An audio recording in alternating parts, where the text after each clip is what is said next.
Yeah. Just checking my vocals. Yeah. How do I sound, guys? Sound good? Yeah. My edges are flames, yo. Damn. Okay. Welcome to another episode of Tag Talk. Big up to all of the people who've been tuning in on the YouTube. Really appreciate y'all, man. Make sure y'all run them comments, man. You know, send it to your peers, send it to your auntie, uncles, all of them. You know, it's PG-13, it's semi-family friendly, so y'all can have these same discussions in your household. But you know, I got you know I got the normal crew and two add-ons today, two additions who were so kind enough to fit us in their schedule. So really appreciate y'all. Of course, we got NBA team right now, starting 5. Of course, I got DJ Claude the Martian, got DJ Rose, got DJ P Smooth, and I got DJ Mahogany from New York, right? Oh, Mahogany, you from New York? I'm from Brooklyn, baby. Oh, I thought you were from Philly. Oh no. Okay. Yes. So thank y'all for honoring the invite today. How you guys doing? Let's do some formalities. How you guys doing? Cool, man. Can't complain. I don't think I like my intro. Okay. How would you like to be introduced? I want to be DJ Peaceful from Baltimore. You shouted out New York. Okay. Oh, wow. Last I checked, my man, you've been in PG County for too long. So, stop ruining my street cred for real. So, we'll just say DJ P Smooth from Baltimore. Yes, sir. Yeah. And then DJ Mahogany from Brooklyn, New York, to be exact. All that, I don't like my intro too, man. All right, well, what do you want to do? No. Let's go. All right. Let's go. So, guys, today's conversation is one I think we can have in excess. It may even be a part 2 attached to it. So I was having a conversation with the usual cast members, DJ Claude the Martian and DJ Rose, surrounding something I saw a particular DJ do, and I mentioned it as my pet peeve. And one of my biggest pet peeves, and that's the conversation today, DJ pet peeves. So I'm expecting all of you guys to have some. I'm sure all of you have some. If you don't, then I don't. Then we have a problem. But the pet peeve that I was mentioning was this individual was at a gig that wasn't his, but was snapping and Instagram storying the event as if he was the one DJing, and there was a particular big name artist there, so it made it give him some sort of clout. Per se. So that was one of my biggest pet peeves. I don't know how you guys feel about that. I'm just sharing first. I'm gonna go last. Okay, so then one of the ladies go first. I'll go before Claude. What? Mahogany, we'll give you the floor first. On that particular pet peeve? Yeah. That, or if you want to share your own. I think I have plenty, but we have time, right? So yeah, I'll talk with that. I think like in the age of social media, like everybody's looking for content. Everybody, especially as a DJ, you're trying to like show that you're out there, that you're working, that you're doing your thing. Any attachment to anything is gonna look good. Like social media isn't real, right? And so anything that you post, people are going to believe. I've definitely seen that in New York. Like that's tradition. Like for a lot of DJs, they'll be out. Somebody will be DJing, they have prime time, the crowd is going crazy, they might be by the booth and they're kind of making it look like they were out working that night, or like they were affiliated with like the artist. Like it happens all the time, and like me and my friends like we'll hit each other up and be like, yo, we was at that event, that nigga did not DJ. Has that happened to you though? Huh? Has it happened to you? Like someone has hijacked your set off a story? I don't think I've ever like noticed, to be honest. There are like when I'm DJing, there are people around me and stuff, but I don't think I've ever noticed that per se. Okay. Yeah. That's lame, yo. He's Smooth from Baltimore. Thank you. I mean, It is lame, but I do see. I mean, I don't really mind. I wouldn't really mind it if I saw it because I mean, if that's what he or she has to do to get himself out there, that's it. But real recognize real at the end of the day, you know, like if you're snapping or recording somebody else's set and claiming it as your own, like you're there, you do all the work. If you get booked, you cannot reproduce that experience. That's your own. So that's why I wouldn't really look into it like that, you know. But another pet peeve that I do have is DJing stealing sets, right? They come there, record what you're doing, and they go do it for themselves, like, and then they turn around and say that they're better than you know. So, you know, that's one of my pet peeves. But the social media thing's not really a big deal to me. The social media. I've heard about that, but like, so can you give me a story about when that happened to you and like what happened when you realized it? Like, did you confront the DJ? Like, what was going on in your mind? I've heard so many stories about this. That happens all the time. I've been DJing for like 8 years now. Like that's happened to me. I've seen it happen to other people. I've seen it happen to me. What goes to my mind? I just laugh about it. It's like, because the thing is, right, if I create a mix, I can create another mix. Another one. Right, you know what I mean? So it's like, yeah, you can take that one. You're gonna keep doing that one mix, which is gonna get outdated. I could create like 4 or 5 more, whatever, you know. So it's like, again, real recognize real. Like you can't, like, the DJs that DJ for hype and DJs that DJ because they love music, you tell the difference. You know, the DJs that DJ for hype, they can't DJ past the hour and a half, right? Or they have DJ before them and play other hits to go play the same thing. But the musically inclined DJs are the ones that can DJ for 6 hours to give you an experience straight, you know? So you can just tell the difference, you know, but yeah. Q Burner Boiled Over. But I feel like we're in the age where like everyone's for the hype. Nobody cares about, like, it sucks, but it's like nobody cares about who's gonna come and open and you know, curate that vibe and da. Like, it sucks, but like everybody's on their phone. They're just ready for 30 minutes of fun. They dance, and then that's it. Like, so I feel like it sucks, but we're kind of in that age where everybody's just for the hype. Oh, I'm sorry, I don't want to overtake anybody. No, go ahead. Yeah, but how can I word this? You don't properly? have to be politically correct. It's okay. Oh, okay. Only people that's gonna judge is people on YouTube in the comment section. Okay, nah. I feel as though that the music lovers would know, right? Like I was having a conversation with somebody the other day, and they were telling me how DJs play the same. They feel as though most DMV DJs play the same things for her, right? So it's like people would notice if you're. That's my opinion. Yeah, people would like the hype, blah blah blah, X, Y, Z, but I think the majority of the people will they love music. You know what I mean? So I don't know. Like, yeah, it just depends on the party goer and the crowd at that time. But yeah, I don't know. Okay. So for me, actually, both of the things that you guys talked about actually happened to me before. The whole thing, it is a huge pet peeve for me when a DJ stands behind you and, you know, video like they're the one DJing. Ghana Independence, the last one that happened at Howard Theater. A very well-known DJ who resides, maybe if I say where he resides, it'll be too, yeah, people will know. He DJs for a very well-known Afrobeat artist. He comes to Ghana Independence in DC.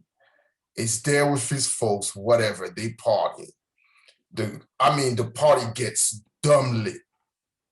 Now he jumps on stage, wants to come and grab the mic, and then have his boys record while he's on the mic. And then they recording really the crowd. So all you see is the crowd going crazy and his voice. Right. So you thinking, dang, this band really flew over there and shut it down like that too. Never big up the DJ who was actually DJing. Because to me, it's like, it's one of two things with that.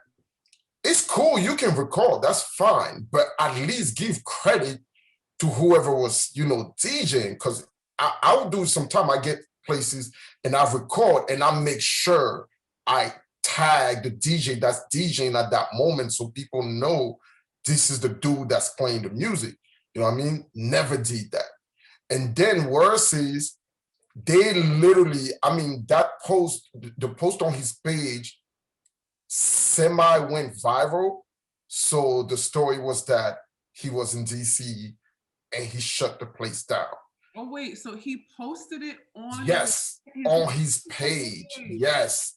And never, literally, because we were like reading comments, never, ever corrected anybody in the comment, like, nah, that wasn't really me. Shout out to these people that were DJing.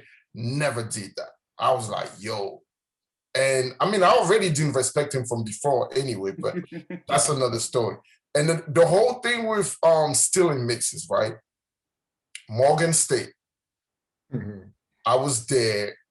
I did that whole the wobble. And yeah, exactly. Yeah. I did that joint. And someone had already told me that a DJ that went to the school was doing the same mix. And I didn't believe that because he was like, a young dude that like, at least I thought was like respecting me like that. So one day they called me up to come and to come there for a DJ competition, to come and judge a DJ competition that they were doing. And he gets on stage and he does the same thing. I'm like, damn, at least do it when I'm not there though. Like, you really have the guts to take the exact same scheme and do it while the person is there. And I think that goes back to what you were saying, Prince, when you said that at the end of the day, real recognizes real, because that was like at least maybe 3 years after. So to me, I'm like, okay, 3 years later, you're still doing that same mix, which tells me that you haven't thought of anything else, because from literally those same songs, I've been able to do different schemes, but you haven't been able to, to move away from that specific scheme. And that speaks on your creativity as a DJ. And I guess, can I speak on my personal pet peeves, right? So we gotta get one of my pet peeve here. One of my biggest pet peeves is when a DJ is not humble enough to come and ask you what song you're playing, yet they like either act like they're on their phone, record what you're doing on. I've seen people do they do it on, they snap, right? They act like they snapping, but they're really recording that so that they can go Shazam later. Like, bro, just come and ask me, yo. Like, you can come and ask what song it is. I'm gonna tell you. I'm not like the gatekeeper of music. Yeah, I tell them. I tell people all the time. So DJs feel as though, it's a lack of humility, but DJs don't want to get clowned, right? Especially if you're what? Especially if you're a top DJ, you feel me? Like, okay, for example, let's say Claude is this caliber of DJ, and people compare Claude to this next caliber DJ, and that person is aware of it, right? And Claude's rocking. And that was too specific, by the way, just so you know. Okay. Continue. Okay.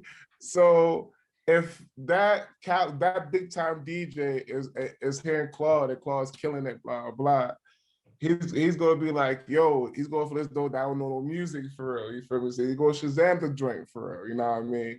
But it's like, it's not like that though, right? It's because like the DJs gotta realize that we don't know everything. Like, no one knows everything, right? Like, So it's okay to ask the next person for music, especially if you're not strong in a particular genre, right? So if I was a hip hop DJ and Claus play all this or whoever play all these soca songs, and I'm not hip to the soca songs, right? I would go like, bro, let's exchange information.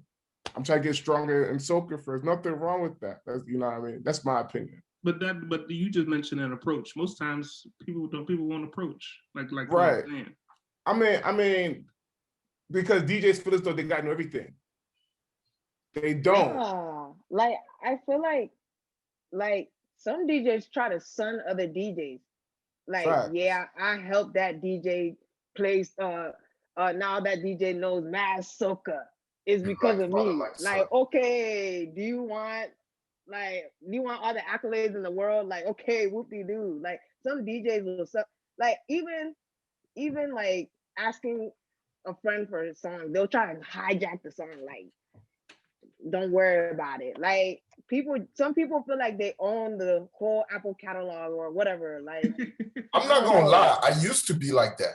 I'm not gonna lie, straight up. I used to be like that only because, and I mean, looking back at it, it was more so of an insecurity of me thinking that, oh, if they have the same music, you know, they're gonna do better than me. But I had to learn that, yo, like, we can all, the reality of it really in 2021, let's speak on African DJs. Most African DJs play the same 50 songs. That's the reality of it. But there's a reason why some are hotter than others outside of popularity from like social media and whatnot. When you talk about like, yo, this is a really great, dope DJ. And it's because it doesn't matter. We can have the same music. By the end of the day, if you don't know how to piece those songs together, it's not gonna matter. Right. I had to learn that. Yeah, it's a difference between having music and knowing the music. Yeah. You feel me? Like, you know, one of our OGs used to say, all DJs do is get photos from each DJ. They don't even know what's in the photo, which is true. That's very true. You feel me? So it's like, yeah, if you know, for example, like if you understand Afro beats, like let's say, you know, I've been listening to Afro music since like forever. If I know the history of African music and I'm playing African music with that knowledge of where it comes from, I'm gonna play better than some, like I guess a Trinidadian person that just has a playlist, you feel me, with like the BPMs, bro. We see it all the time. Like in New York, like the African scene is now like maturing in New York. I would say like it's kind of always been here, but as far as like an actual party scene, it really wasn't happening until like maybe 2016, 17, but 2018, it was through the roof. It was off, right?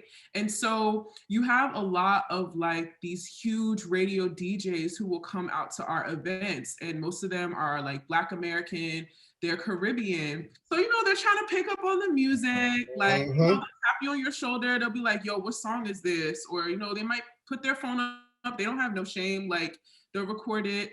And then like you'll see how DJs are playing it and stuff like that, and you'll see them do a set and you'll hear them play it. It's like what you guys said. It's like you can take the song, you can have it in your crate. It doesn't matter if I give it to you, but the way that you deliver that song, the time that you drop that song, where you drop that song, how you blend that song, the song that comes before it and after it, like it's not going to be the same as it would be for me because this is my crowd. So right.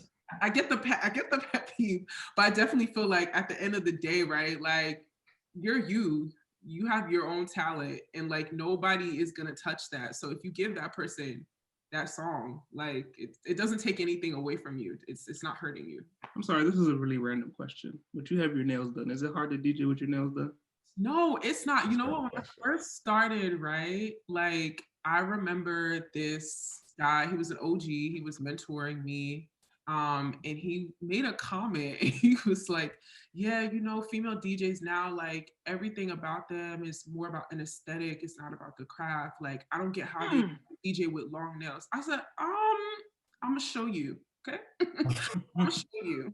And I'm gonna fuck shit up because I definitely be playing with long nails, and it doesn't interfere with anything. Okay, just curious. Just curious. I get with another pet peeve if nobody else. I have one. Go ahead. I don't know if Rose got one.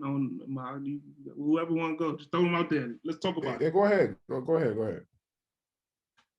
Speaking of females, I hate how male DJs feel like, wow, you're a female and you can DJ. As if it's like some magical thing that can never, like, me and you, we have a brain. We can do the same thing. Right. This has nothing to do with, there's no gender. Like, and then they'll come and stand right there. And Oh, okay. them. I actually hate that. They're sitting right there, and they're watching you, like, and it's like, why are you studying me right now? Like, what are you trying to gather? Like, what are you trying to do in this moment? I know what you're trying to do, but why are you doing it? Like, you're trying to intimidate me. Like, what are you gaining from that? Like, I don't know. It just be pissing me off. Hold on. So when y'all DJing, do you feel like other male DJs or even other female DJs try to like intimidate you by being over your shoulder like that? Oh, it has happened before. It's not even like, I feel like, yeah, men will always be men. They're gonna feel whatever, but like, it sucks when it's another female, like, and they don't even have to be DJs. I remember I went somewhere with DJ Quia. We went to go DJ somewhere in North Carolina, and this female was standing in front of us, and she asked the guy, "Where's the DJ?" Oh my God, that's happened before too. Yo. I looked at her, Even and I looked at Quia, and the guy was like, "But they're right there. You don't see them?" So I don't see them. I was like, "Yo." But it's okay, we killed it, so it didn't matter. That's all that matters. That's definitely happened to me before. And it was like, I remember I was about to like put up my computer, like set up my laptop, and this girl was touching my homeboy, like, yo, what is she doing? I looked at her like, bitch.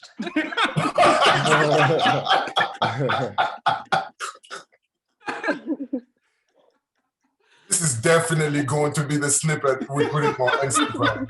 Like, for sure. That's funny. I would say a pet peeve for me is, just on the topic of like female DJs, is like feeling like female DJs can't coexist with each other, like always pinning us against each other.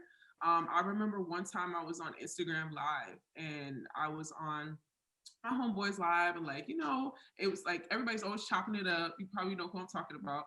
But everybody's always laughing, cracking jokes, roasting each other or whatever. And so I don't know if it was him or somebody else had made a comment, but they were like, oh, like Mahogany versus this other DJ. I was like, hold up, like, why can't we as women coexist in the same space? Like, there's no competition. Like, you never ever hear this male DJ versus this male DJ. Like, they're both doing what they're doing. Like, why can't we coexist with each other? It's just like when Cardi B was coming up and like everybody was pinning her against Nicki Minaj. Like, why does it have to be that way? And as for me, like when I see female DJs, like I get so excited, especially in the African scene, because it's like, it's not too many of us. I get so excited, and it's more of like, yes, like somebody that I can like support, somebody that can support me, somebody that I could go to like and talk to about my experience and stuff like that. Like we can all, everybody can eat. Like it's right. No competition. So that's definitely one of my pet peeves. Amen, Sister Mahogany. Yeah. One of my biggest pet peeves are DJs that can't mix. I think that's like, hold on. Are you even a DJ if you can't mix? No, but nowadays it doesn't matter. I know DJ for ginger, for spice. I know DJs for real that like DJ prime time, like really can't mix like that. They use the mic to cover up their mess ups, whatever, or their flaws. Like it's like when you learn how to DJ, it's a craft, yo. Like, just take your time and learn beat counts. Like, count the beats, you know. Sit down and do the cue points for, you know, like, it's like you don't take the craft seriously if you go out there and you're not like, especially if you DJ for a long time. I can understand new DJs, right? And when I first learned how to DJ, I couldn't mix everything. But after a while, you know, practice, you know, just repetition for a while, I was able to catch on to a lot of things, right? Mixing wise. So it's just like DJs that don't know how to mix, like, and they use the mic to cover up stuff for us. That's not like, I mean, that's just making a mockery of the craft of DJing. That's just my opinion. And it's terrible. Yeah, there are a lot of successful DJs who don't know how to mix, bro. So who Facts. this may concern? I wasn't a pot. Few little John shots.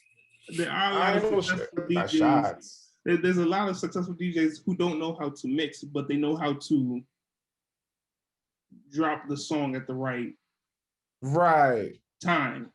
And because maybe they mic, or even if they don't mic, it just sounds like, oh shoot, that was nice. Like, oh shoot, it's the next hype song. Oh shoot, it's the next hype song. Whatever the case may be. So there's some successful radio DJs that don't know how to necessarily mix like that. But you know, I'm not there, so I'm not gonna throw any shade of slander, but it is also a pet peeve of mine too. And what happens too when I'm in the club or if I'm at a function and I'm hearing the DJ I automatically make a face, so my body just like jumps and jolts by default now. It's just a bad habit. So I try to stay far back so the DJ doesn't see that I'm doing that, because it's pretty noticeable. Right. At least from my end. The purpose of mixing, right? The purpose of DJing, right, is for you to play music continuously, so people won't stop dancing. That's your sole focus of DJ. Yeah, miking, scratching, all those things. It's like a dribble package. Like the in basketball, the main goal is to put the basket in the hoop for real, right? And you do these dribble moves to get freed up to get a better shot, right? So the scratching, the miking for it's like a dribble package for, but at the end of the day, we're here to make people dance, right? So if you cannot continuously mix music, so people won't stop dancing for, like, there's a problem. Like, you know, that has kind of gotten lost a bit. Like, since we're talking about like technical skills, like I feel like now it's more about like playing hits. It's about crowd reaction. It's not really about the art anymore. And so oftentimes, particularly during prime time, you'll see a lot of DJs who will literally just be on the mic and like they'll be playing, they'll pause it, da da da da, and they drop the song. Everyone's like, wow. And like, you know, now like that DJ has clout. Now that DJ is known as being a great DJ. But like you said, if you're on the side and you're listening and you think about like actual technicals, that's not okay. But I feel like it's become a norm now. Right. The technical skill. I mean, I don't knock anybody that, you know, does that, right? Because I do. I mean, it's like they will get people lit X, Y, Z, but your technical skills, right, are what's going to carry you for real. Like, your music knowledge is what's going to carry you. Like, let's say we're all on a party, right? We're all on a concert. And a DJ, and everybody knows the top 50 hottest, whatever genre, right? What are you gonna do after that? If the DJ before you, let's say, who am I gonna pick on? Rose. Since you said I'm not about to anything Ghanaian. Let's say Rose comes before me and puts all the hits, right? If I don't have the technical skills or the music knowledge, what am I about to do?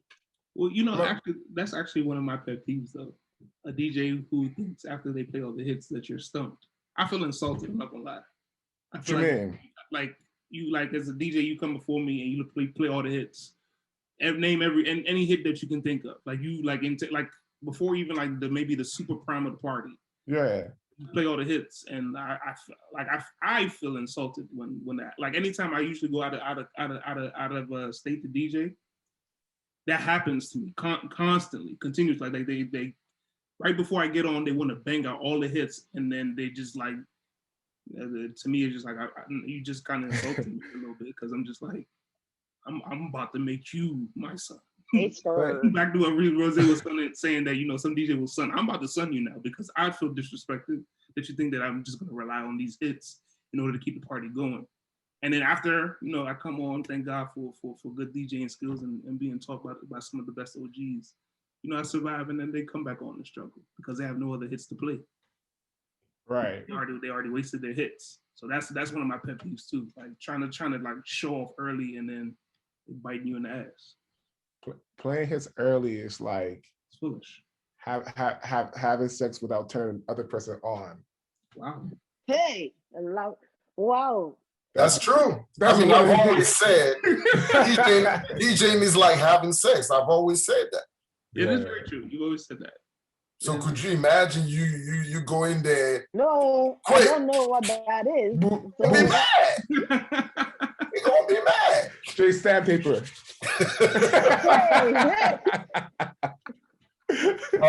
So for me, this pet peeve of mine actually really touches my soul, dog. Like, I hate when the DJ's playing music and shout out the wrong like country or region from the song that they playing. Like, you playing the song from Ghana and you say shout out Liberia.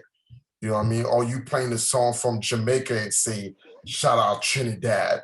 You playing the song from Brooklyn and you talking about Long Island, shit like that. Like, these things, I mean, dog, it irks my soul. Because to me, it tells me that as a DJ, you didn't even bother to figure out anything about the artist or the song beyond the name, maybe even just the name of the song. That's it. You know, because I feel like probably within the past 5 years is when these things change. Before that, anything that sounded like dancehall was all from Jamaica.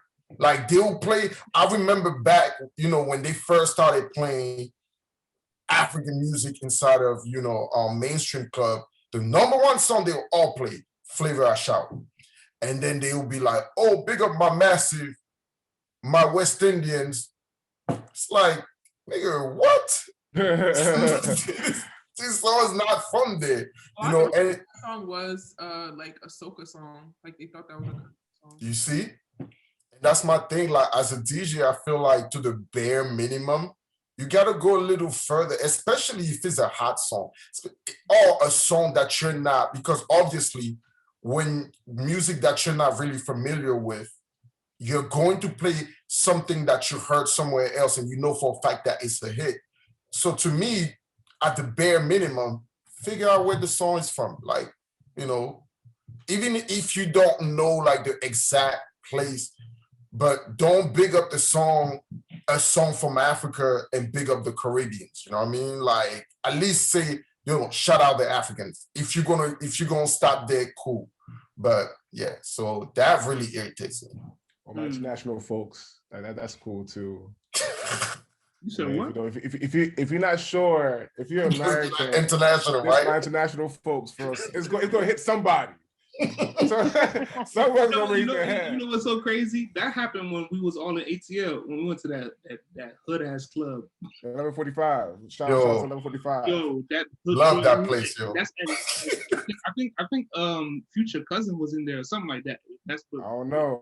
Played, and that's when If and Fall was popping, and he was like, "Yo, we about to play some international music real quick for my Africans." So I was like, "Oh, that's a nice little segue." Instead of not saying, you know, well, let me just, you know, just say, just go African in general, or not knowing the country. You just say, yeah, we want to play some international music. It was dope because, you know, people rocked out, but it was very hood. It was very ghetto and very actual. Oh man, you know where I'm from. You know, I love that hood stuff. Yeah, I do too. I was very comfortable. You know what I mean? You know, but that's neither here nor there. Another pet peeve of mine that I have is. And this is not necessarily I don't know. I don't know how to necessarily say this without being mean, but like, Just I saying it. hate superstar DJs. Ooh. I hate DJs who've been gassed up to the point where they come in, they like delay their time to play. If that makes sense.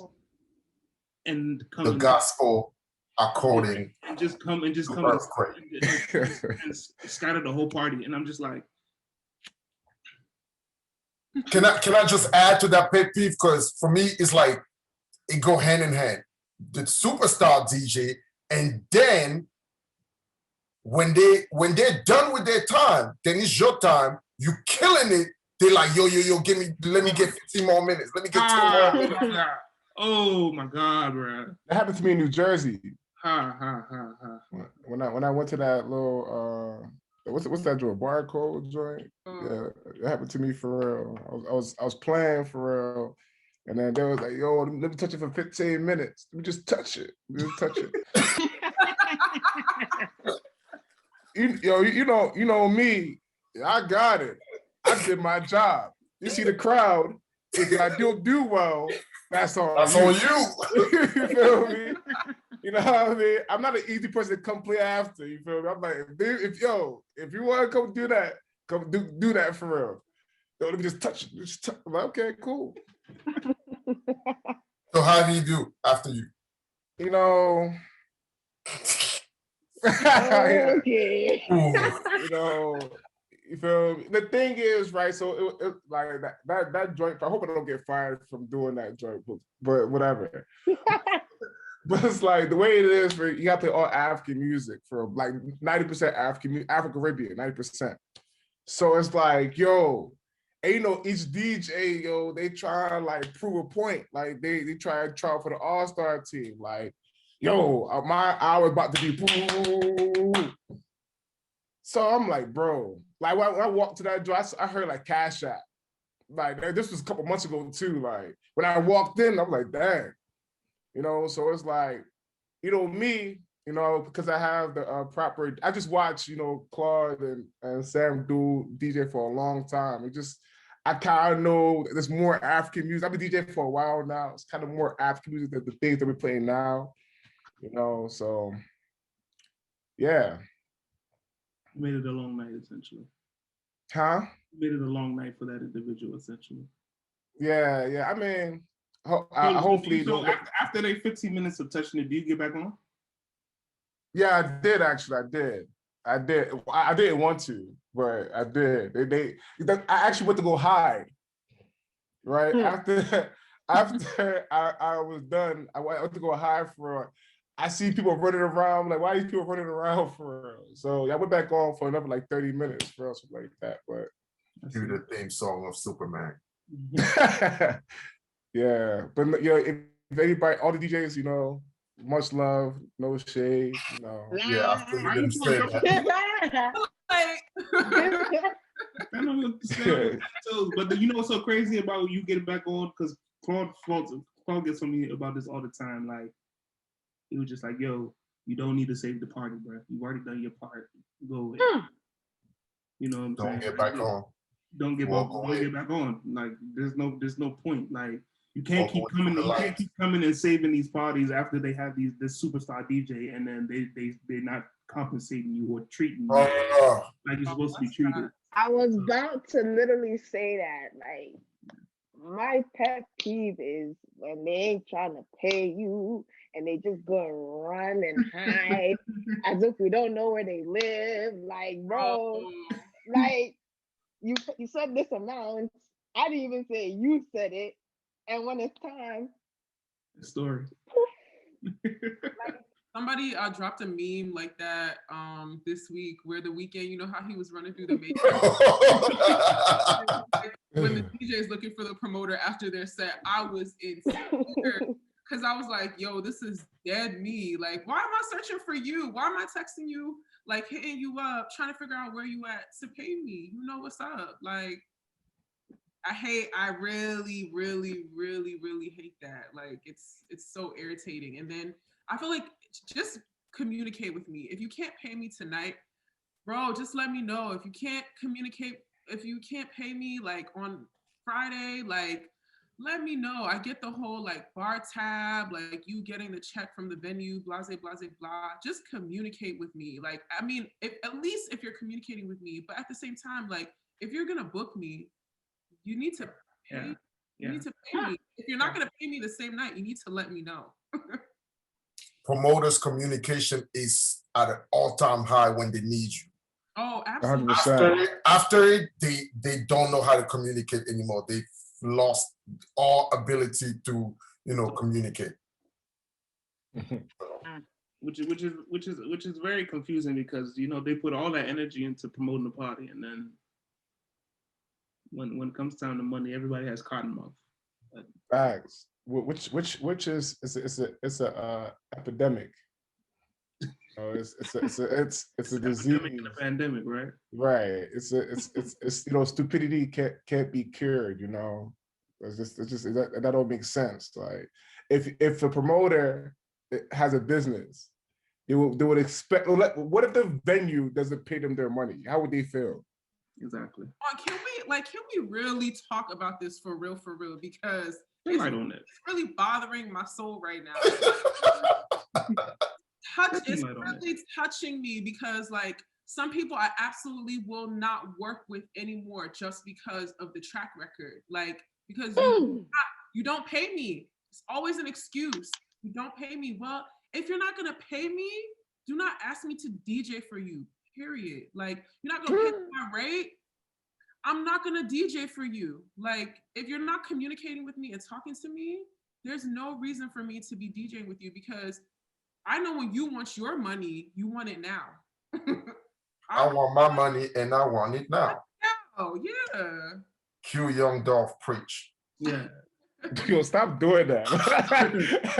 No, but we literally discussed that before the pod. Can you for every sentence that you're dealing with? So yeah. But no, for real. So far I'm winning. Yeah, so far you're winning. I honestly believe that that when it comes to that whole dynamic with the promoters too, especially in this pandemic, I think we spoke about this on the last conversation, or maybe the first one we had, was that right now the value of the DJ is like a lot higher than the promoter itself, because even if outside is like 25% open, I'm not exactly sure about New York, but like even outside is 25% open or 50% open. You don't want to have a floppy event because more than likely, a lot of people are coming to that one particular event or that one particular venue that is open that can do something. So you don't want to have a floppy event. So you want to make sure you take care of your DJs, because if you don't, you bring a sauce DJ, you're gonna be in for a long night. You know what I'm saying? So just to piggyback off Mahogany's point, you know what I'm saying? It's important that these promoters understand that. You call me for a reason. You know what I can do. So just compensate me correctly. But in the same token, I blame the African DJs for that. Not in every city, because I've seen certain cities where they don't have promoters. It's the DJs that are the promoters. Yeah. And in most other communities outside, let me not just even say African, outside of West African communities, like the DJs are the promoter. You go to the South Africans, they don't have promoters. Their DJs are the promoters. You go to the East Africans, for the most part, it's the same thing.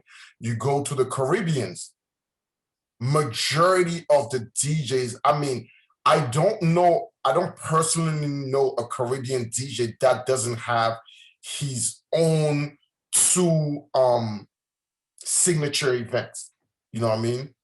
So it's really, this whole promoter thing really comes when it comes to the West African community, and we've given them the power. We've given them the power to believe that they can do it, and so far they've been able to do it because we in a community where it's a lot of fraudulent DJs, so a lot of DJs will undercut other DJs, which is another pet peeve of mine. They will undercut DJs just to get the work, because like we started with the whole conversation today, it's more about the hype and less about the actual, the actual art of DJing. So to them, it's like, okay, I'm gonna take this $100 and DJ for 6 hours. But guess what?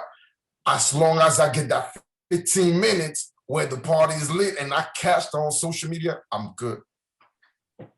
Yeah. He was talking about that recently, just kind of like, we're talking about the pandemic, right? New York is completely shut down. So still, they're like, if you're throwing something, maybe it's somebody's birthdays in their apartment. During the summertime, a lot of rooftop backyard. So where do these Caribbeans be doing their parties? They're finding venues like under the table, like, it might be that somebody has that venue and like they're just able to kind of secretly throw events, like it's kind of happening. New Jersey's open at a certain capacity. New York is going to open on Friday, like restaurants. So like some restaurants have lounges and stuff like that, so people will be able to have their events at like a smaller percentage. But one of my homeboys, he was DJing this summer, and he was talking just about like the nature of DJing and how like at this point, everybody understands that it's really difficult to get booked for anything. And also everybody understands too, people are going through it. The promoter, the person throwing the event, the person who have a party. So you kind of have to negotiate these prices, right? And it's like what you said, somebody who will DJ for $100 for 6 hours will completely undermine somebody who will tell this person, hey, like, I understand what's going on, just pay me $350 or like $400, right, for 6 hours. So now this person has said $100 for 6 hours. That person's gonna book that person, and they're gonna keep booking that person over. So that person who has their rate, now they're losing money, and now they're really thinking about themselves, like, yo, do I have to down my price now to get? No, you shouldn't.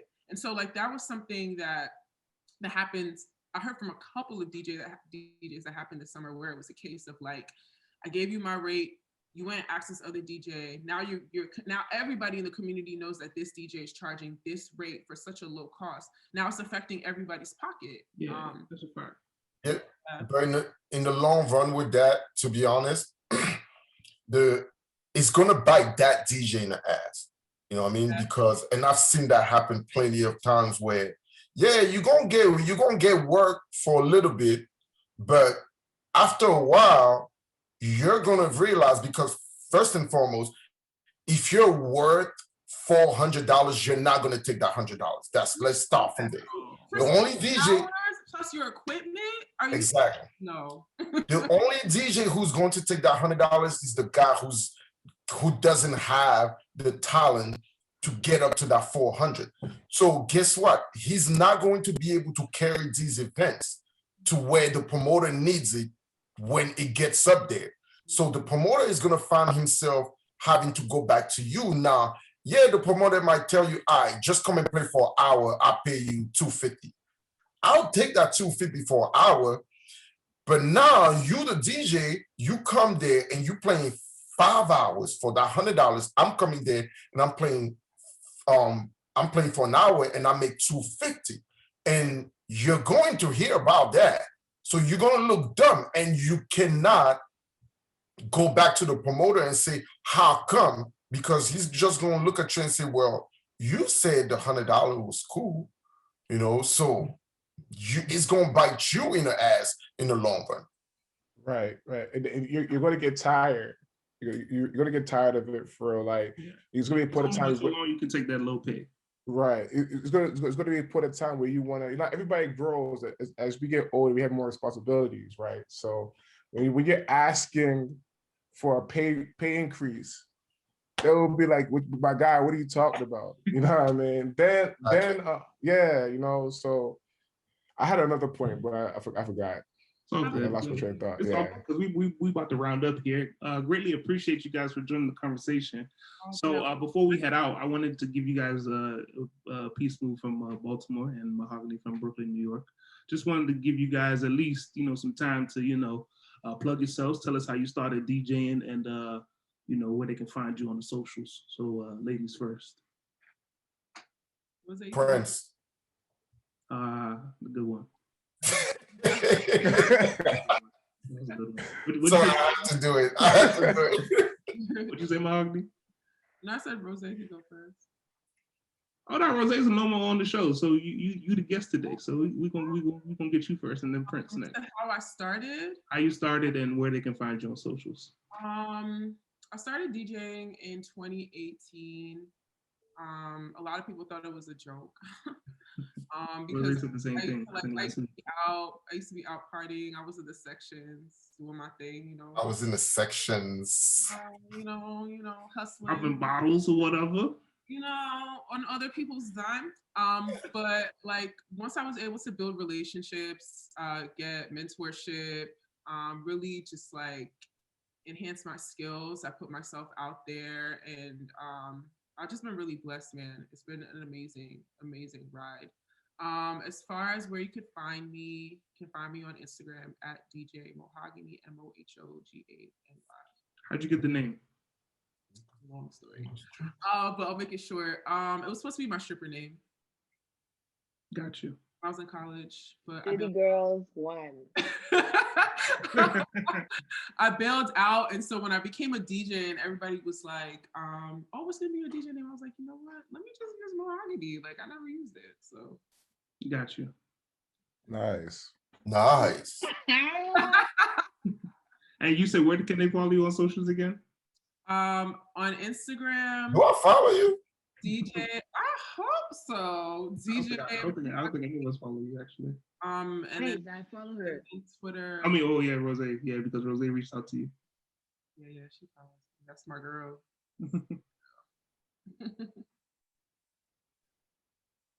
I'm following now. Okay, Peace Smooth from Baltimore's on you. I don't know how did I start DJing. I started DJing in 2012. Claude used to do these parties these college parties. You know, I was intrigued the way he was doing.